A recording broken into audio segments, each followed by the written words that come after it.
আচ্ছা বন্ধু, তোকে আজকে মেলা পুরানের আগের গল্প শুনামু, শুনবি? হ্যাঁ আচ্ছা শুনা। আচ্ছা, তাও নিম্ন কি 1 থেকে 150 বছর আগে। হ্যাঁ 1 থেকে 150 বছর আগে। কি কয়? হ্যাঁ, এক আচ্ছা ক। থেকে 150 বছর আগে গেছিলাম হলো ইন্ডিয়া। ইন্ডিয়া যাওয়ার পরে কি হয়েছে জানো? ইন্ডিয়া তো রাস্তা হলো পাহাড়ি রাস্তা। হে জঙ্গলের মধ্যে রাস্তাতে যাইতেছি, আর সামনে দিয়ে একটু বাঘ। হ্যাঁ বাঘ। এখন আমি কি করবো কাছে? এই বাঘকে দেখি আমি পিছে এমন দাবা ছাড়াইলো। এই দাবা সাথে সাথে পিছন মুখতে দেখি দাবার সাইডতে আছে, পিছন দেওয়া যায় না। এখানে কি করবো? বাঁচাতো নাকবো। এখানে সামনে যায় দেখি একটু লাউ গাছ। এই লাউ গাছের আঘাত দিয়ে উঠলাম। লাউ গাছের আঘাত দিয়ে উঠে বসে হয়েছি। নিচ মুখ যায় দেখি শালা এই গাছের গড়ি বসে হয়েছে, আমাকে বই তাকাই হয়েছে। তাহলে সর্বনাশ। এখন করবো? বাঁচাতো নাকবো। এখন আমি মাথার মধ্যে অলপ বুদ্ধি হইলাম।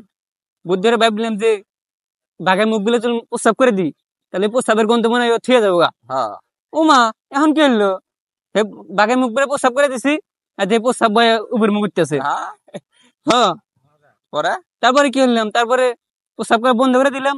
পরে যেটুকু উঠছে প্রস্রাব বয়ে ওদের ঠাস করে পরে মরে গেল গা।